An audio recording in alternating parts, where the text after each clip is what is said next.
Good morning, everyone. Do you want to hear a story? Great. The title of the story is Alibaba and the 40 Thieves. The characters of the story are Alibaba, his wife, the 40 thieves, and his brother, and of course, the leader of the 40 thieves. The setting of the story was once upon a time at their big large home. The problem of the story was the thieves wanted to trick Alibaba. So the solution of the story was when the servant found out about this, the she decided to trick the thieves instead. Alibaba and the 40 thieves. Once upon a time, there lived Alibaba, who was a man. He was a woodcutter. Day after day, he chopped some wood in the dark, deep, dense forest. But one day, as he was exploring the deep, dense forest, he saw 40 men. He thought they were only men that were traveling the forest. But suddenly, he saw a big cave. And there was the leader of the thieves. They were thieves also. So the leader of the thieves said, "Open sesame!" And the door burst wide open because the cave door was closed shut. Then they went inside feeling very happy because there were lots and lots of gold in there. So they scooped a sack of gold, and when Alibaba found out that they had gone away into the deep dense forest, he decided to copy what they did and got a whole sack full of gold. And he went back home with lots and lots of money. But his wife thinks that he was a thief, so she called out, "You are a thief! Thief! Thief!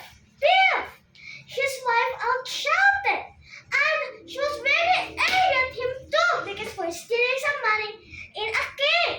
But Alibaba said that he hasn't stolen any money. So she decided to call his friend. Ring, ring, ring. And when his friend went there, he decided to weigh all the gold coins in it. But suddenly the wife had an idea. She decided to put some glue onto the gold and it will stick onto the weighing table. So after some time, his friend thought that he was a thief. So she shouted, "You're a thief! Thief! Thief!" He shouted once again like the wife. But Alibaba said that he isn't a thief and he just found it in a cave. So he decided to tell the whole story about it to his friend. And his friend decided to copy what he did.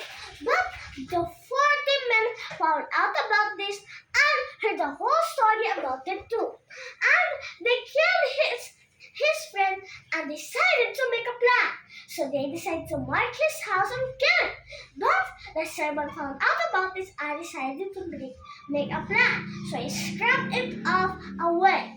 After some time again, the merchant or the thieves found out about this and decided to make a plan B. But their plan B hadn't worked yet because they were still locked down. And there was one problem.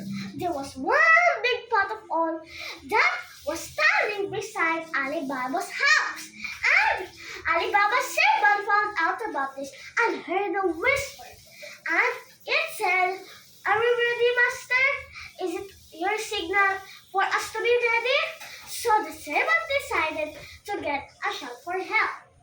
"Yes, we are," she said in a deep, dark voice. But she decided to get some hot boiling water and pour it onto the oil or the big large pot. And when the boiling hot water reached the bottom of the pot, the man inside there has died.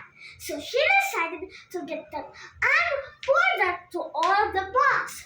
When the merchant found out about this, he decided to make a plan C and decided to think and think and think. until he has become an idea. But the servant found out about this and decided to trick him as becoming a dancer. She decided to get a sword and do a trick. But there was a big party held in the big house of Alibaba. So she decided to perform a dance. But it was a prop. The sword was a prop. And she decided to kill the leader of the thieves. And when she did the trick shot, she killed the merchant and they lived happily ever after. When Alibaba found about this, he decided to let the servant of the whole house. He decided to let him in his family and stay there forever and give her lots and lots of money because of saving his life. And he never trusted anyone he ever did not know ever in the rest of his life. And the moral lesson of the story is never trust anyone that you don't know. Did you like my story? Thank you for listening.